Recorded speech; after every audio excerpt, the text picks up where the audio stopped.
Welcome to the agenda with me, Lasha Kingsley in Douala, Cameroon. On today's edition of the program, we are going to be discussing about the future or the fate of youth in Cameroon. As we all know, the presidential elections in the country, if everything is held constant, will be organized in October 2025.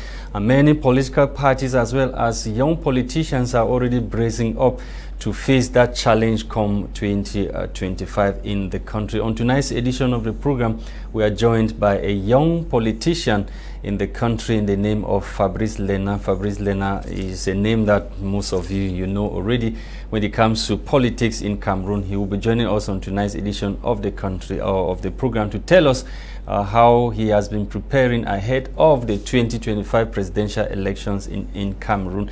Stay with us, televiewers. Will be back after this short jingle break.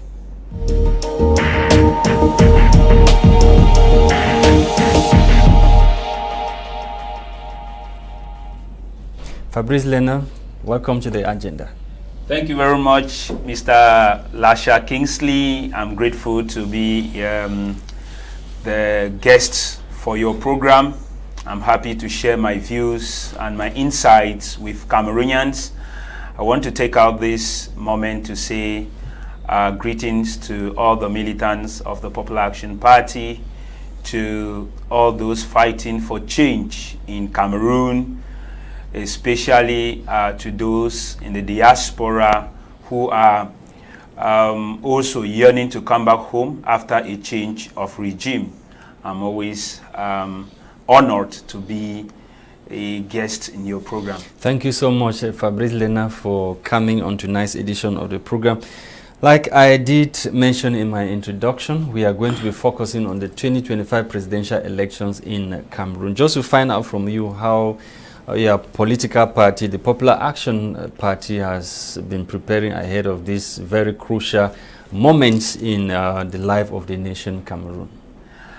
Yeah, I think the Popular Action Party have been bracing the odds. The Popular Action Party is one of the parties that has been acting in a very proactive manner because since 2022, we have been on the field with the projects that you know already, voters registration campaign, engaging young people to civic activities, community activities, political participation, making them to get their voters card, but not only limited to that, also training them to understand the political stakes, what it takes to be an upright citizen, what it takes to be part of the political process of Cameroon, what it takes to become the change maker in the country. So these are some of the things that have made us to gain a visibility inclined in the face of young people in Cameroon. And of course, today,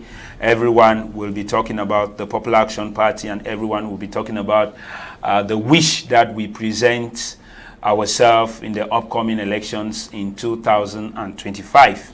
Yes, Fabrice, before we continue, probably we talk about what happened in Senegal, that apparently many Cameroonians are beginning to have hope that something like what happened in Senegal may soon be the order of the day in Cameroon. It has been inspiring to see a young man taking up the mantle of power at the level of Senegal.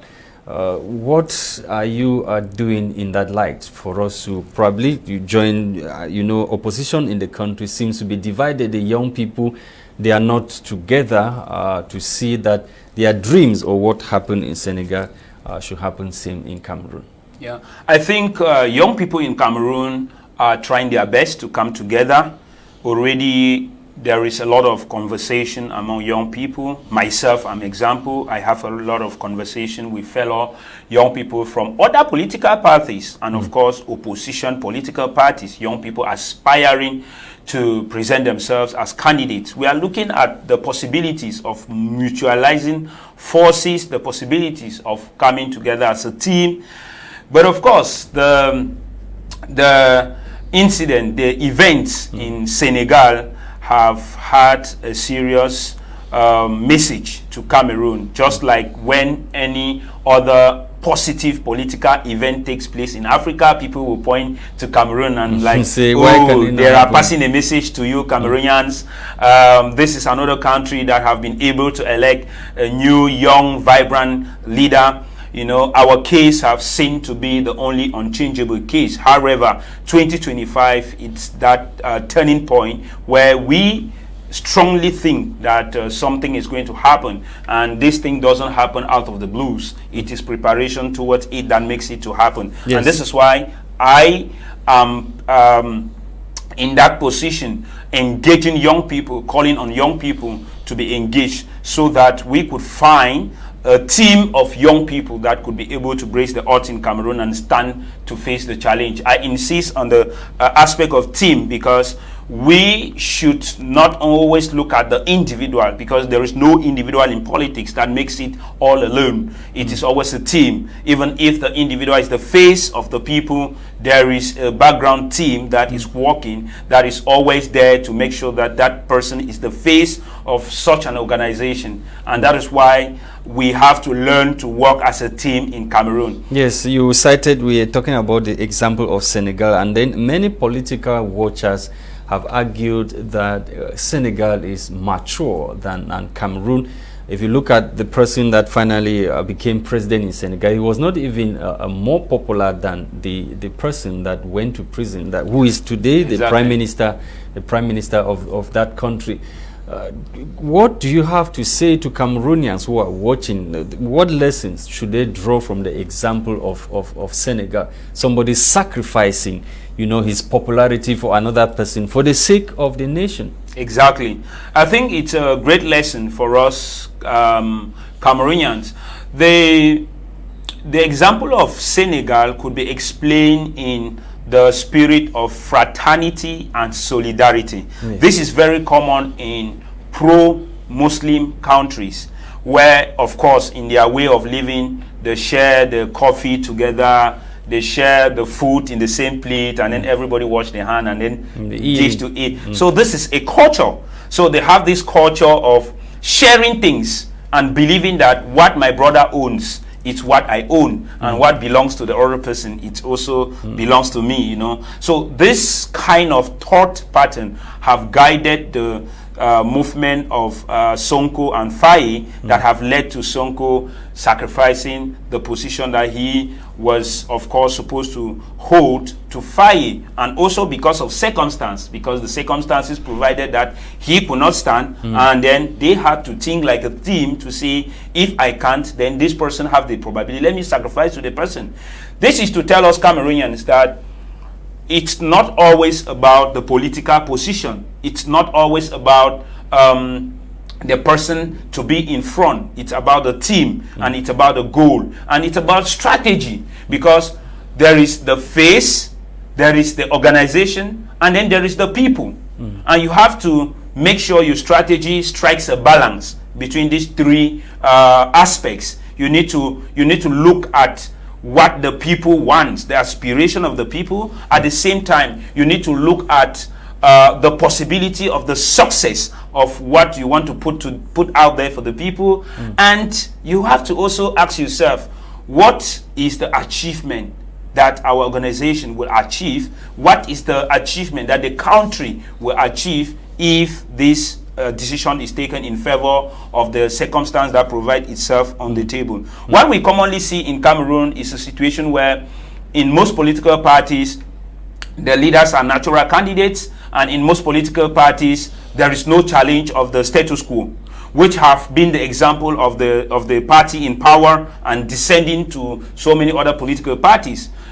We need to change this status quo, because the generation that is coming up with the burning desire to see change happen, to see things happen differently, will want to see a situation where their generation is also given the opportunity to show what they can do, to express themselves, you know, at the helm of political parties, at the helm of political movements, you know. So it's a lesson for Cameroonians to draw. It's true that Senegal is Senegal, Cameroon is Cameroon. Yes. So we must always take into consideration the context. But copying good examples is not a bad thing. Yeah. Now, there's the biggest headache or problems that the opposition has in Cameroon is the multiplicity of political parties. We have over 300 plus political parties in Cameroon, and now these political parties seem to be divided. Even within those 300 plus political parties, you still have problems. SZF has problems, PCRN has leadership problems, you have so many other, having leadership problems. Now you are divided, you want to face a big elephant. What is your message to the Cameroon opposition? We are reading that the runners-up or candidates of the last chairmanship election of SZF has launched its own political party, or the route to Minat, requesting for authorization of a political party that seems to be a copy and paste of the SZF political party. With this kind of opposition, is there any hope for Cameroon? Cameroonians should know that it's not only political parties that can make the change. I have always said this. It's not only political parties that can make a change. Because individuals in the civil society, independent political observers, or independent politicians, or anybody from any other profession who have a vision, who have an agenda, can come up. And such a person can challenge the status quo. There are so many countries around the world where people have ignored political parties and empowered independent persons to take over leadership. I think the issue of multiplicity of political parties in Cameroon is a problem. But this problem can be managed by the people. So the people need to, first of all, do what I always say, the track record of the actions of the politicians. Because you must know what is the track record of the activities of this person. And then if the person is holding a position in his or her political party, prominent positions in political parties are like national president, vice president, secretary generals, or maybe being a member of the national executive of most political parties, you have the capacity to make impact. What amount of impact have these persons caused or made in their political parties? Why they are given the opportunity? Because the ability of someone to manage a country or lead a country can be seen in the ability of that person to manage his or her political party. Managing the political party to be conflict-free, managing the political party to have impact on ground, managing the political party to be able to do some policy advocacy activities successfully, managing the political party to recruit people and stand for the people in situations of conflict. Yeah, so these are things that everybody can observe and see, and then from there judgments are made.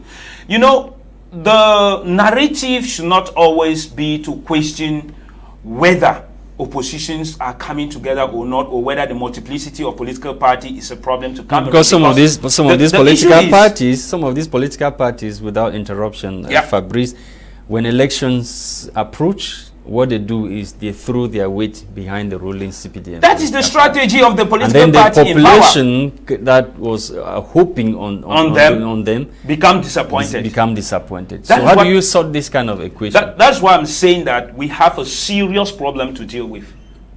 The system in place. They are doing this deliberately. The other day I was in the Twitter space with Togolese when they were lamenting about the parliamentary system they want to introduce for the simple fact of modifying the constitution for foreign assembly to hang on to power. You get the point. Now, in Cameroon, this had already taken place in 2008. We are at the mercy of a political party that can renew its mandate for as long as possible. So the only objective of the party in power is to conserve power, is to remain in power.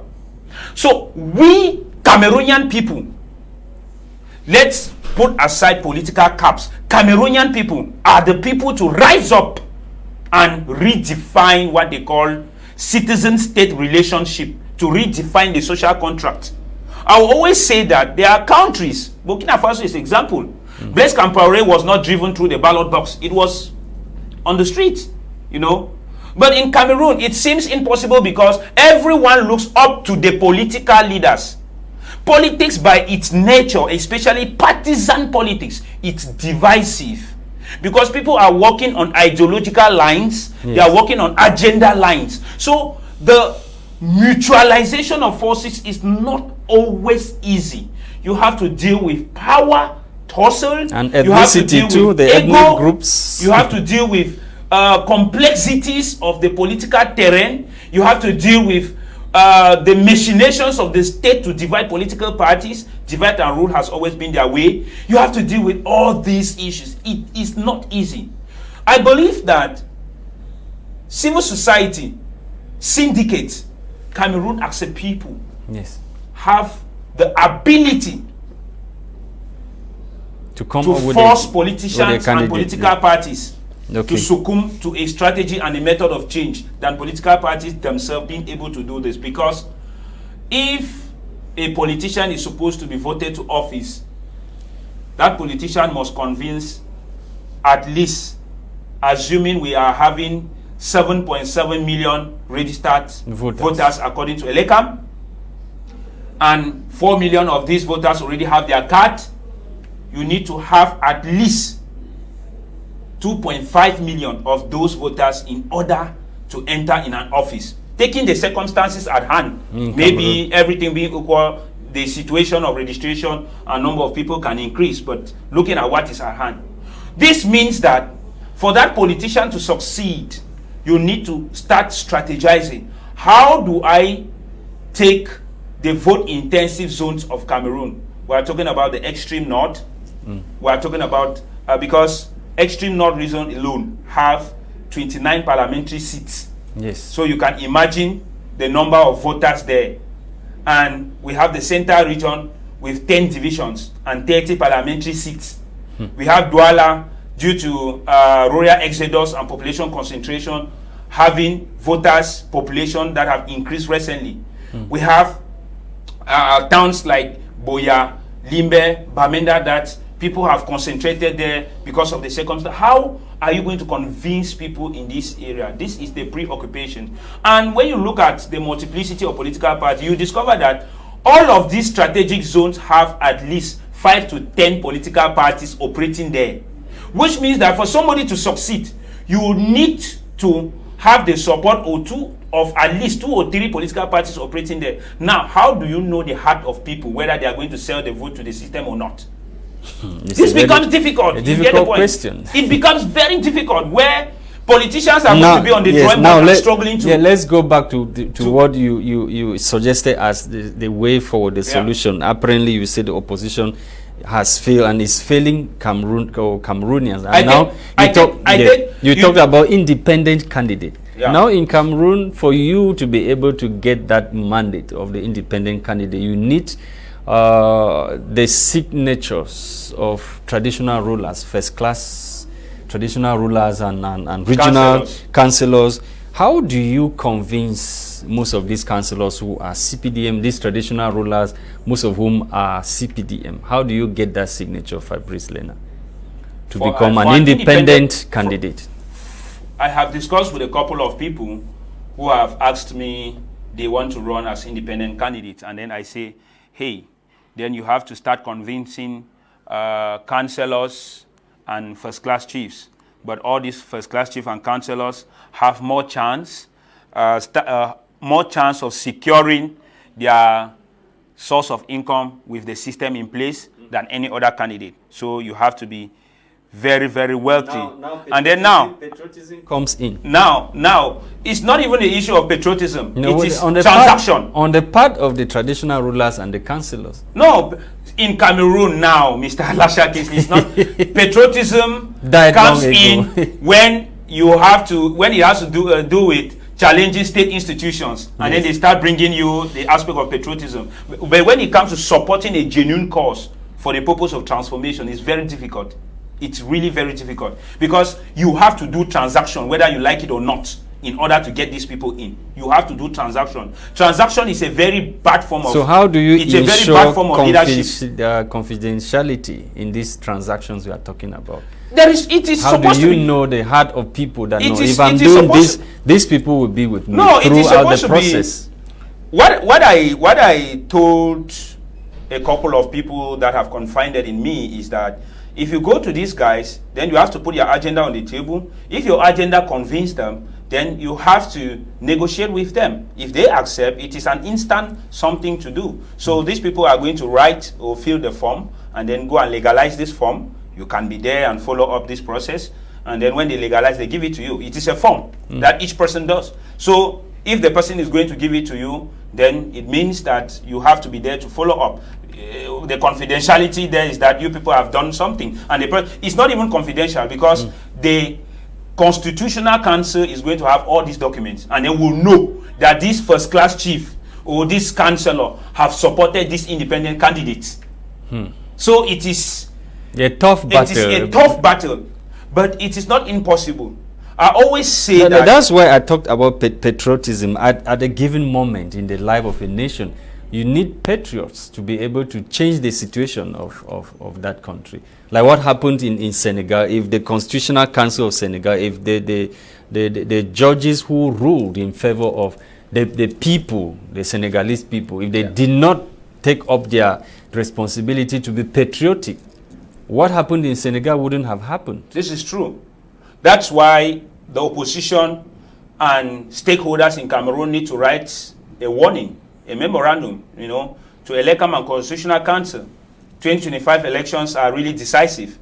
Let's not only talk about presidential. We also have municipal and legislative election in February. The first thing that Cameroonians should start putting eye on that one is your own electoral calendar, not that of Mr. Bia. No, this is not my own electoral calendar. It has never happened in Cameroon. It is always presidential elections before. Lasha, this is the mind that I want to tell Cameroonians to be keen on the issue of respect of electoral calendar in Cameroon. Because this is an issue with the country, and this is where patriotism should first set in. This is where people should start opening their eyes and even their voices.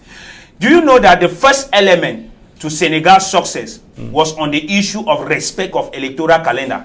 Because Macky Sall's first intention was to postpone the elections in an indefinite time period. And this guy said, no, this is not going to happen. Let us arrive at that point in Cameroon where we rise up as one person under one cause. This one has nothing to do with political parties or politicians. It's about respecting what the electoral code says. And this code is written and validated by Cameroonians and administrators in this government. So if the electoral code says that municipal elections should be conducted 20 days before expiry date of the mandate of councillors and mayors, it should be respected. 40 days after expiry day of mandate of parliamentarians, it should be respected. This is the first thing. So the situation that happened in 2018 where the president took his prerogative as is given by the constitution to just postpone first time, and second time he postponed twice in 2018. Extending the mandate, not postponing, extending the mandate. Thank you for that. The mandate of MPs. But it is his constitutional right to extend the mandate, like you are saying. It is arbitrary, because this is what is against, because, prerogative that is submounting a document like the electoral code is already dictatorship. That's authoritarianism. And this is why I will agree with what Barrister Agbobala said. This is the last authoritarian regime that Cameroon is going to experience. Because the rule here is to use all possible prerogative on the high instruction of the head of state, on the high accord of the head of state, on the very high instruction. So you see that people have mystified leadership to quit from using the constitution, the electoral code, the penal code, the labor code as the source of mode of governance, to use of exceptional dispositions in order to manage the people without quoting exactly the articles what you are of the saying document is that that give them. Mr. Bia should respect the law and call for legislative the electoral calendar and this is the first elections. My main focus is even the local election, not presidential. Why? Because if we Cameroonian youth decide that let's form a strong team of young people that can be able to secure 10 to 15 parliamentary seats. And then we are able to form a parliamentary group of these young people and to put our priorities on the table and to put our agenda on the table. As simple as saying that young people should vote only federalist candidates. Yes. Federalist parliamentarians, federalist mayors, federalist councillors. This could be an argument, you know. And then but what you are calling federalist mayor, we already have them within the context of decentralization. No, I'm not talking No, about. it's the same ideologies, the decentralization and federalism. They are just Similarities. Like you have Fabrice Lena and Lena Fabrice. No, it's not the same thing, Mr. Alasha. There are two different words. Yes. Decentralization is decentralization. Federalism is federalism. Okay, right. They have their technicalities. I was just saying that if Cameroonian youths are able to say, let's vote only federalist, pro-federalist candidates, this could be the starting point of good debate, constructive debate in our parliament. We must not have absolute majority, but we can have a parliamentary group that will permit us to have serious advocacy. And since the end of the legislative period of 2013-2018, the English-speaking community have lacked serious people in the parliament that will be debating issues to favor their rights, especially the minority rights. SDF used to do that, but with the decline of the number of seats of SDF in the parliament, and also with the context of the crisis that have hit hard our area of origin, it has made it very difficult. We have to revive this. And this is why I say legislative and municipal elections are most important. And don't forget, for PAP to be eligible to run for presidential elections, we need to have councillors or parliamentarians. At least so we are an elected official. Exactly. So we are counting on February 2025 local elections to be eligible to stand. So postponing the electoral or extending mandates of parliamentarians or councillors will mean that there is a deliberate attempt, you know, to exclude so many political parties from running for presidential elections. Our time is almost up. We cannot go without talking about the latest appointment at the level of your political party, where you were replaced as the Secretary General of that political formation. Tell us more on that appointment. So many people are asking questions. Fabrice Lena has been called up to other duties, functions. What is happening? Where is he now? You are not saying anything. People need to hear what.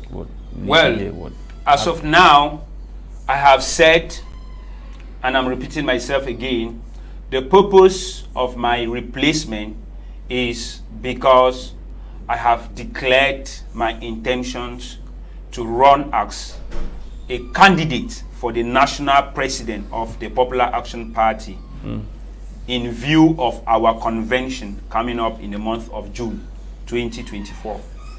Because the mandate of the bureau to which I belong is expired according to the constitution of the party. So it is important that I take... But you were supposed to step down so that you could be, you eligible to stand. That's what I'm saying. You being replaced. Did you actually resign from the position, or because what they had? No, I did not resign. Okay. I did not resign. I'm still a member of the Popular Action Party. I say resign from your position as the Secretary General, as a scribe of that party. I'm not talking about resigning from the party. I'm still by the virtue of the constitution to give official resignation. But of course, before I have to stand as the candidate for the national president, I need to present a resignation from my position as the Secretary General.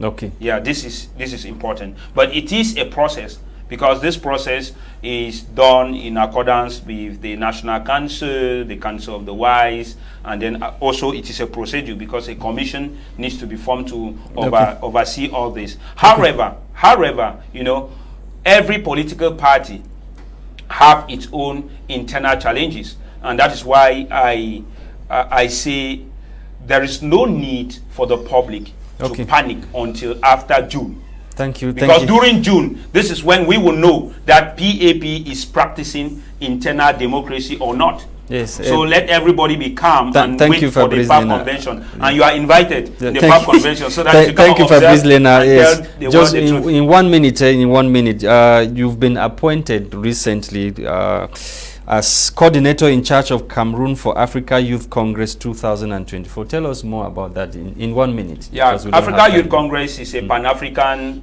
forum that is regrouping young politicians from different political blocs in the African continent. So we have had discussions of how to bring together young, vibrant politicians from the Central Africa sub-region, East Africa sub-region, South Africa sub-region, and West Africa sub-region, including the Maghreb, for us to start having conversation of how to establish a common agenda for the African continent as young people aspiring to lead our country, so that we could revolutionize the African Union, the AU, to reflect the aspirations of the founding father in 1963. Okay. So I take the responsibility of managing the Central Africa sub-region and being in charge of Cameroon chapter.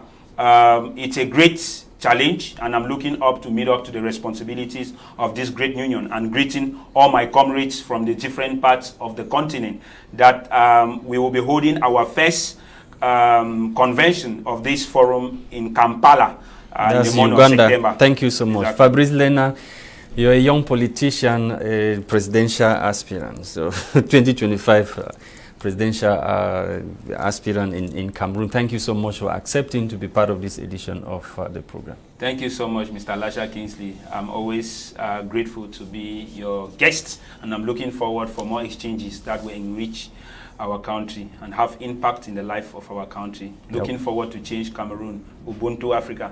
You're welcome.